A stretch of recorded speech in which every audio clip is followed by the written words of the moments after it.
Hello, good afternoon to you all. My name is Akwa Scott and I am from Akwa Ibom State, Insider to be precise. So I heard about the incident that took place here in Uyo, in a back road, of the girl that butchered the guy like to bits and pieces. So I heard about it, I think a few days ago, but I really did not think much of it until yesterday. I was just scrolling through Facebook and I saw a comment on a post. I didn't even check the post out. I just saw a comment on a post that stated, even if it was a rape case, why would she kill the guy? So that drew my attention. It caught my attention and I went through the post and I saw the page and opened the page and I started reading through. I was like, okay, wow. And this was the girl's side of the story that said the guy tried to rape her. And I was like, okay, let me see the girl's photo and the guy's photo. As God will have it, it turns out that this was the guy that raped me in 2017, July 17th to be precise, in Etina local government. So yes, let's get straight into it. My family and I came back to Akwa Ibom in 2012. I grew up in Maiduguri to be precise. So due to the security insurgency and all that, we came back to Akwa Ibom, to Akwa Ibom State. So my dad was transferred to Etina and we moved to Etina to be with him. I celebrated my 18th birthday on May 11th and this incident happened in July. I was on my way out on a bike. This guy trailed me on the bike and came to me. He stopped the bike that I was on. He got the number. This person I'm talking about, let me just try to be very precise with you guys. This is the guy that was butchered to death now that I am talking about. This guy is actually a rapist and a killer. Yes, I said it. He's not just a rapist. He's a serial rapist. So this guy met me, he spoke to me, he sounded so sound. Yes, the same thing the girl said, the same thing, the exact way. That is how it is. Yes, the guy sounded so sound. He was like, okay, since you're in a haste, just give me your number. When you come back, we'll get to see and talk. And me too, I was in a haste. I was like, I better them just give him the number. It's not like I'm going to pick up his call or something. Do you know that on my way back home, when I was on the exact spot that he met me to get my number, my phone rang and I picked up and he was like, okay, where are you? I told him, okay, I am where he saw me. And by this time, this was already around 6:30 in the evening. In Etina, you know that by 6 o'clock, everybody is already on their way home. Everybody is already inside their houses and it is already late and almost dark. So, he told me to stop by a particular filling station. I will be giving details. This particular filling station is called Ngozi Filling Station and it is in Etina. I stopped by the filling station and stood beside it. And he came and met me. He said yes, that he told his aunt, just listen to the storyline so that you know that the whole jazz thing that the girl said is true and it is realistic. It is very, very true that the guy uses jazz on his on how am I going to put it? Will I say on his victims? Yes, he jazzes them. Yes, he hypnotizes them. So he told me that his auntie, that he told his auntie that I was coming by to visit him.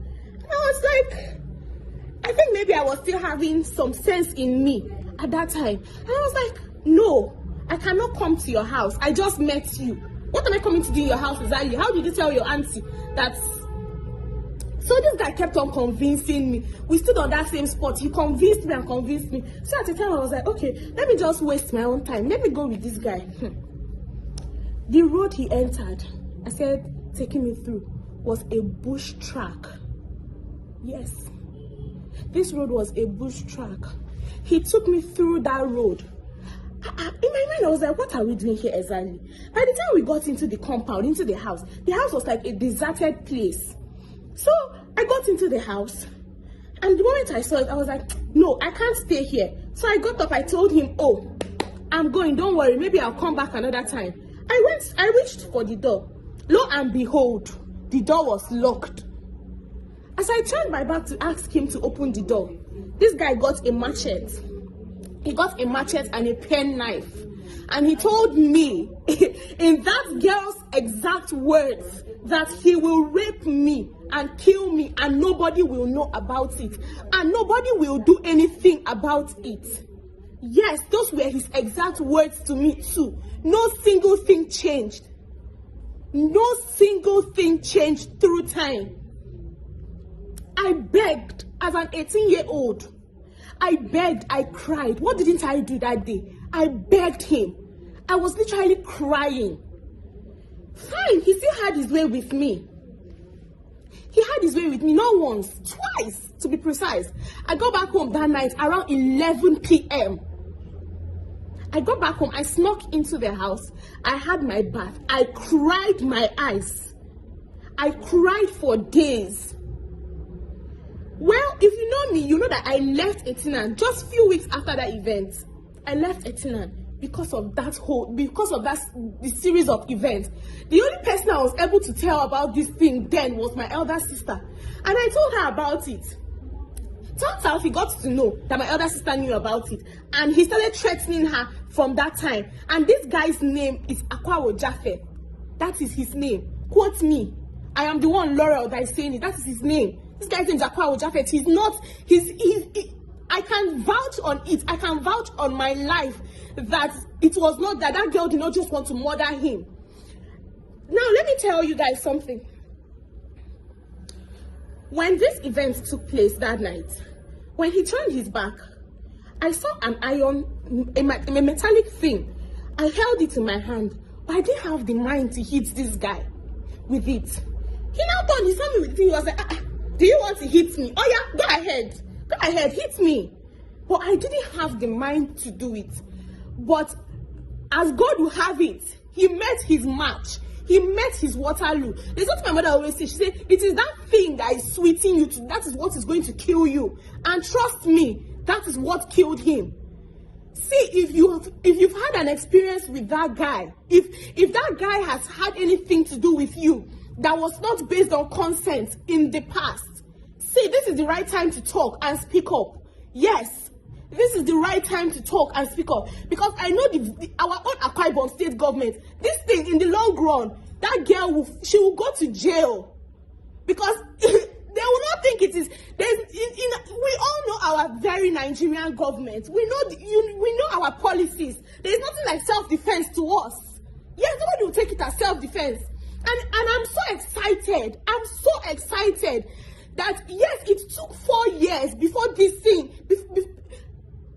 Before everything came to play, before he paid for his crimes and everything, but he died a painful death. That is the beauty of it all. That is the joy of it all. Like, he did not die like a normal death. Like, okay, yes, she just stabbed him on his heart. No, he felt the pains of people that he had hurt in the past. Yes, he felt that pain before he died. Yes, and he felt it on his flesh. And I believe from the post I saw, his legs were apart. His leg was away from his body. That means she butchered him. Like, how? Like, she maimed him. Yes. And that is the joy. See, if that is this is the only thing that can save this girl at this time. This video.